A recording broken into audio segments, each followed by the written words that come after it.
पिछले 3 दिनों से 8 फरवरी के बाद से दिल्ली के अलग अलग हिस्सों से लगातार बिजली कटने की, बिजली जाने की, लंबे लंबे पावर कट्स की शिकायत आ रही है।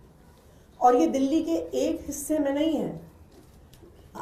आप अगर सोशल मीडिया पे जाके देखेंगे, सबसे पहले 9 फरवरी सैनिक इनक्लेव मोहन गार्डन 4 घंटे के लिए पावर कट लगा। 8 फरवरी रात को 12 बजे सनलाइट कॉलोनी आश्रम रात भर बिजली कटी रही।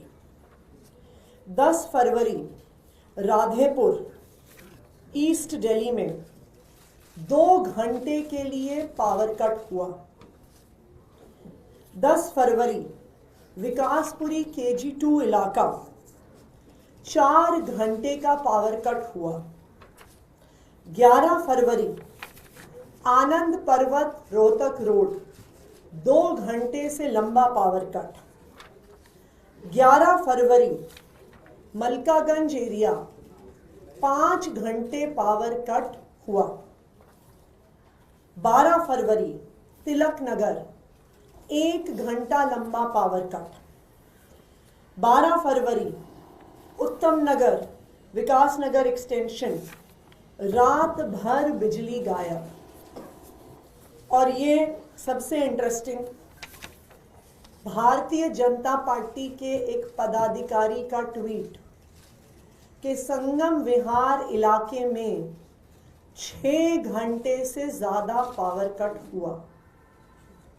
ऐसे सैकड़ों उदाहरण पिछले 3 दिन के जो सारे ऑनलाइन, जहां पर दिल्ली के अलग अलग हिस्सों से दिल्ली के लोग BSES को, टाटा पावर को अपने CA नंबर के साथ ट्वीट कर करके बता रहे हैं, north Delhi, south Delhi, east Delhi, west Delhi. आप अगर देखते जाइए मलिकपुर, न्यू दिल्ली, और ये अनेकों हिस्सों से BSES, टाटा पावर, ये 3 दिन में हुए दिल्ली में पावर कट हैं। आप देख लीजिए, अभी 30-35 और ऐसी कंप्लेंट्स पावर कट की। ये सिर्फ BSES और टाटा पावर की ऑनलाइन कंप्लेंट्स हैं। 3 दिन में पावर सेक्टर का 24 घंटे बिजली का कोलैप्स होना क्या दिखाता है? ये दिखाता है कि आम आदमी पार्टी की सरकार, अरविंद केजरीवाल जी की सरकार डे टू डे बेसिस पर एक एक घंटे पर पूरे बिजली के इंफ्रास्ट्रक्चर को, पूरे पावर सेक्टर को मॉनिटर कर रही थी, सुपरवाइज कर रही थी। और ये दिखाता है कि जैसे ही आम आदमी पार्टी की सरकार हटी है, गवर्नेंस से हटी है, पूरा पावर सेक्टर 3 दिन में कोलैप्स हो गया है। मुझे दिल्ली के अलग अलग हिस्से से लोगों के कॉल आ रहे हैं। कल रात को मयूर विहार फेज 3 में बिजली कटी। वहाँ पे DDA फ्लैट्स का एक बहुत बड़ा इलाका है।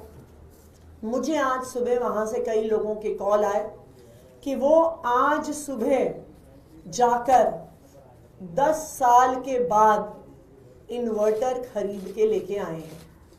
उन्होंने कहा मेरी बेटी का बोर्ड एग्जाम है और अब मेरी बेटी का बोर्ड एग्जाम की पढ़ाई डिस्टर्ब ना हो। कल रात को 1.5 घंटे बिजली गई, इसीलिए उन्होंने आज सुबह जाके इन्वर्टर खरीदा। संगम विहार के लोग इन्वर्टर खरीद रहे हैं, उत्तम नगर के लोग इन्वर्टर खरीद रहे हैं, विकासपुरी के लोग इन्वर्टर खरीद रहे हैं।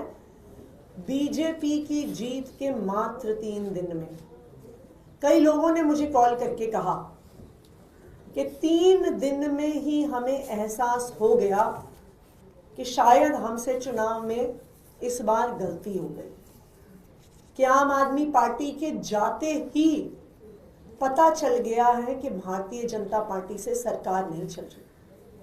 मुझे किसी ने आज सुबह कहा कि आज तो हम इन्वर्टर खरीद के ले आए, लेकिन अभी तो फरवरी का महीना है। फरवरी का महीना जहां पे एसी नहीं चलता, जहां पे कूलर नहीं चलते, अगर फरवरी के महीने में इतने लंबे लंबे पावर कट हो रहे हैं तो मई में क्या होगा, जून में क्या होगा, जुलाई में क्या होगा, जब 8,500 मेगावाट से आगे पीक डिमांड जाएगी। भारतीय जनता पार्टी को सरकार चलानी नहीं आती है। 1993 से 1998 तक वो दिल्ली में सत्ता में थे, तब भी पावर सेक्टर का बुरा हाल था। आज 20 राज्यों में भारतीय जनता पार्टी की सरकार है और उन सब राज्यों में बिजली का यही हाल है। और बहुत दुख की बात है कि भारतीय जनता पार्टी चुनाव जीतने के बाद दिल्ली को अब उत्तर प्रदेश बना रही है कि जिस तरह से उत्तर प्रदेश में 2-2 घंटे, 3-3 घंटे, 4-4 घंटे बिजली जाती थी, 3 दिन के अंदर अंदर दिल्ली का यही हाल हो गया है। शायद यही दिखाता है पढ़े लिखे लोगों की सरकार, जहां अरविंद केजरीवाल जी एक इंजीनियर हैं जिन्हें पावर सेक्टर चलाना आता है, और दूसरी तरफ बिना पढ़े लिखे लोगों की सरकार, फर्जी डिग्री वालों की सरकार, गाली गलौज करने वालों की सरकार। दिल्ली वाले ये अंतर 3 दिन में ही देख रहे हैं। Thank you. आप तो एक्टिंग सीएम अभी भी हैं, आपने नहीं पता क्या वजह है कि क्यों कट रही हो? बीजेपी की सरकार तो अभी बनी नहीं है।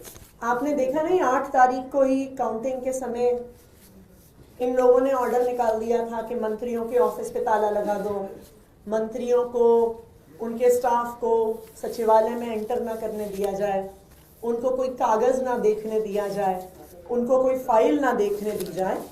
तो ये बिल्कुल साफ है कि अब भारतीय जनता पार्टी 8 तारीख से ही खुद सरकार चला रही है और उसका नतीजा दिल्ली वाले 3 दिन में, ये 3 दिन की शिकायतें हैं, 40 से ज्यादा शिकायतें हैं ये पावर कट्स की 3 दिन की।